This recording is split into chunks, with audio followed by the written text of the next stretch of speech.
জাতীয় ঐক্যমত্য কমিশনের সাথে দ্বিতীয় ধাপের আলোচনায় সংবিধানের ৭০ অনুচ্ছেদ সংশোধনে ঐক্যমত্যে পৌঁছেছে রাজনৈতিক দলগুলো।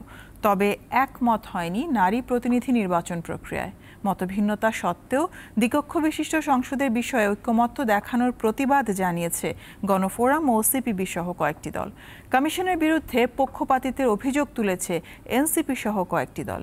এই অভিযোগে মঙ্গলবারের বৈঠক বয়কট করে জামায়াতে ইসলামী। আর এটা ওইটা না, কাপড় ধোয়ার একটাই সলিউশন, চাকা অনেক ওয়ান।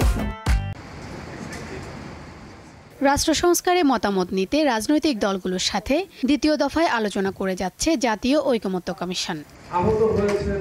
দ্বিতীয় দিনে আলোচনা শেষে কমিশনের সহসভাপতি অধ্যাপক আলী রিয়াজ জানান, আলোচনায় ইতিবাচক অগ্রগতি হচ্ছে। জুলাই মাসের মধ্যে জাতীয় সনদ তৈরি হবে। আলোচনা শেষ হয়নি, আলোচনা অব্যাহত আছে, বিশেষ করে প্রক্রিয়া পদ্ধতি কিভাবে নির্বাচিত হবে এবং কি কি দায়িত্ব। আমরা প্রতিদিনই কিছু কিছু অগ্রসর হচ্ছি। প্রতিদিন সব বিষয়ে সিদ্ধান্তে আমরা পৌঁছতে পারবো না, এরকম প্রত্যাশা আপনারা করবেন না। বেশিরভাগ প্রস্তাবে একমত হলেও প্রধান বিচারপতি নিয়োগ প্রক্রিয়ায় ভিন্ন অবস্থান জানিয়েছে বিএনপি। আমরা একটা রেস্ট্রিকশনে আসতে চাই আইনের শাসন প্রতিষ্ঠা করার জন্য, যে রাষ্ট্রপতিকে নির্ধারণ করে দেয়া হবে যে এই ক্রাইটেরিয়ার ভিত্তিতে চিফ জাস্টিস নিয়োগ দিবেন। নারী আসন বাড়িয়ে ১০০ করার বিষয়ে একমত হলেও নির্বাচন পদ্ধতি নিয়ে ঐকমত্যে পৌঁছাতে পারেনি রাজনৈতিক দলগুলো। এই ১০০ আসন কিভাবে নির্বাচিত হবে সেই প্রক্রিয়া নিয়ে এখনো কোনো ঐকমত্য পুরোপুরি তৈরি হয়নি। অনেকগুলো প্রস্তাব আছে। বাংলাদেশের বাস্তবতায় দ্বিকক্ষ বিশিষ্ট সংসদের প্রয়োজন নাই মন্তব্য করে এর বিরোধিতা করেছে গণফোরাম সহ বাম দলগুলো। আমাদের যে রাষ্ট্র, সেখানে এই ধরনের দ্বিকক্ষ বিশিষ্ট রাষ্ট্র, একটি মাথাবাড়ি প্রশাসন এবং এই ধরনের করার কোনো সুযোগ রাখা উচিত হবে না।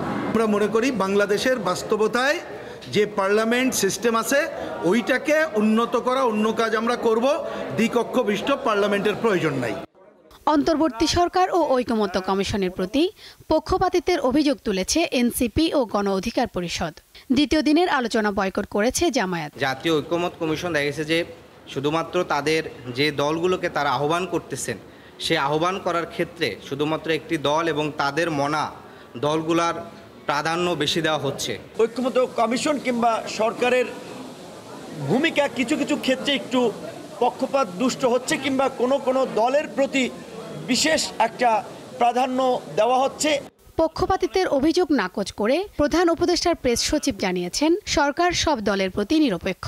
তার আশা, জামায়াত আগামীকালের বৈঠকে যোগ দেবে। মনে করি আমরা সর্বোচ্চ নিউট্রালিটি মেনটেন করছি, আমরা সবার কথা শুনছি।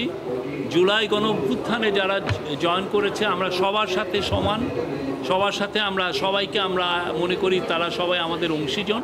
যেসব গুরুত্বপূর্ণ বিষয়ে রাজনৈতিক দলগুলো ঐকমত্যে পৌঁছেনি তার ওপর আগামী 2 দিন আলোচনা চলবে। শিউলি শবনম, দীপ্ত সংবাদ, ঢাকা।